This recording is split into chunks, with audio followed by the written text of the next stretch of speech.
Welcome back to Joe Stunner Boxing. So, Mark Dickinson, Boo Boo as he calls himself, touch of the Demetrius Andre there, wasn't it? Boo Boo. 25 years old, 6'2", from I think he's from County Durham. He becomes a new 168-pound English champ, and he moves to 8 wins, only 2 KOs, but probably hits a bit harder than that suggests. He's got 1 defeat, which was actually last year in July when he went to Japan and lost a 10-round decision to a guy called Kazuto Takisako. And that was in that, what I think is now an aborted tournament. It was like a prize fighter Japanese tournament. He lost in the quarterfinals a 10-rounder to this guy, Takisako. And that's his only defeat. But if you consider the fights he's had, you know, he's beat people like Grant Dennis. He stopped him in 5 rounds.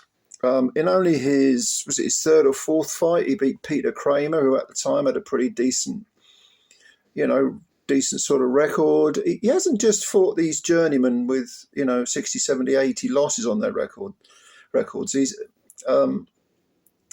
had a little journeyman 6-round run around at the back end of last year, but he won this title, this 168-pound English title, off Reece Farnhill, who came in undefeated in 11. He had four KOs and 27 years of age, so a couple of years older than Dickinson.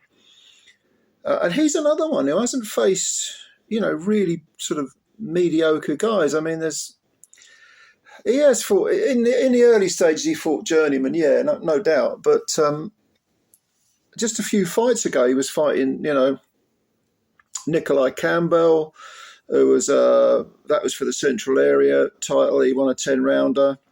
Then 2 fights later, he picked up the English title with a split decision 10-round win over Rizard Levicki. That was his last fight, actually. And he's been looking okay. I mean, both these guys have, I wouldn't say they've been fast-tracked because they're only at the English level, but they've both suggested that they've got more to offer than perhaps their reputations might suggest. Now, Farnhill, both these guys are orthodox, but Farnhill came out looking very, very aggressive. I mean, his MO, if you like, was to sort of outwork Dickinson.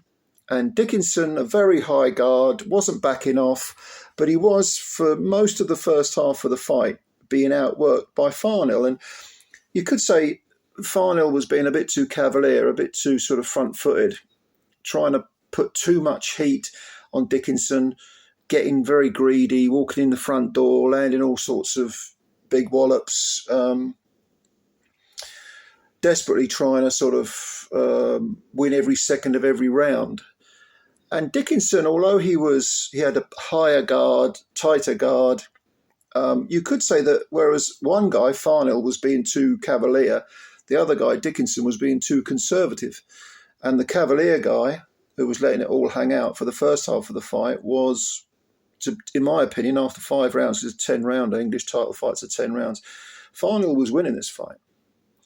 Now, that's not to say he didn't pay a price, because with his reckless style and load up with every punch style and stand right in front of you and throw these salvos style, there was an inevitable clash of heads. And Farnhill came off by far the worst. He had a very bad cut across his right eye, and the swelling, it actually swelled as well. So the corner had to deal with the swelling and the cut. And it began to look... he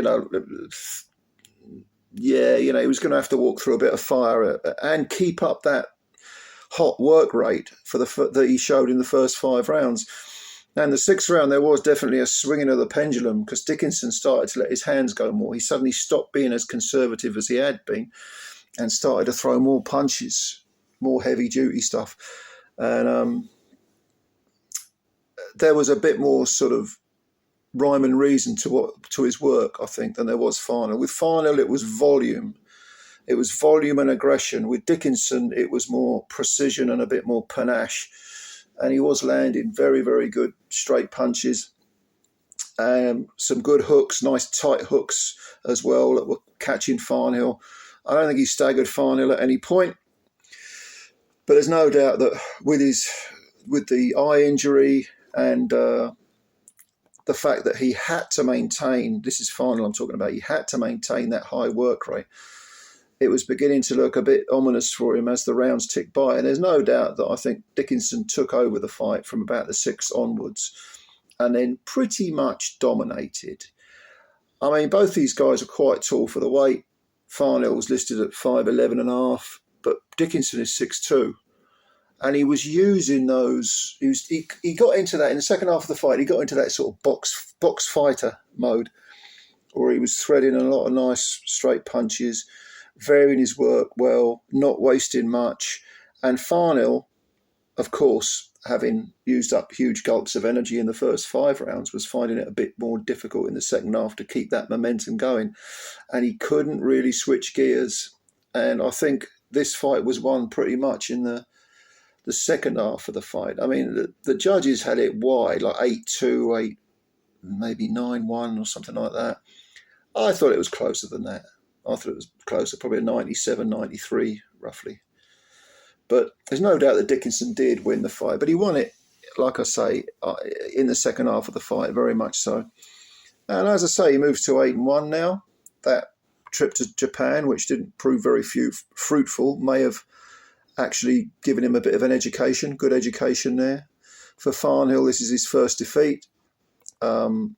He looked to me like a sort of English level fighter, whereas Dickinson looked like he could perhaps move on to the British level at least.